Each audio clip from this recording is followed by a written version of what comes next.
il momento di risolvere il problema dell'immigrazione clandestina, andando a spaccare questi mercanti di schiavi, di uomini e di organi, spaccandogli i barconi in Libia. Io credo che il mio leitmotiv in questa campagna elettorale, so che a sinistra ci saranno anche dei buonisti e anche in questa lista ci sono delle persone che non la pensano come me, ma non importa. Concetti non propriamente di sinistra, che dimostrano quanta diversità conviva nelle liste civiche trevigiane che appoggiano il candidato del Partito Democratico Alessandra Moretti per il Veneto. Volti noti e semplici cittadini che si propongono agli elettori ognuno con un suo obiettivo.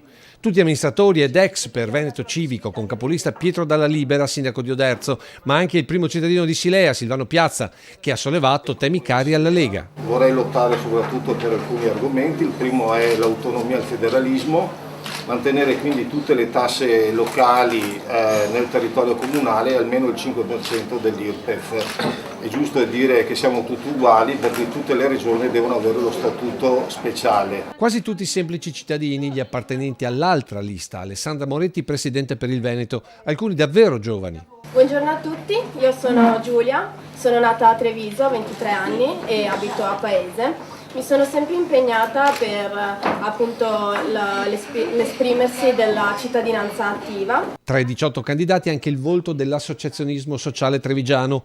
Immancabile il commento relativo attacco all'attuale governo regionale sul caso del centro disabili sul Montello da 3 milioni di euro. E se penso solo che dovrebbero essere istituiti in 25 anni, mi chiedo che tipo di attività importante, potente, questa cooperativa dovesse mettere in piedi per poter pagare solo il debito della restituzione.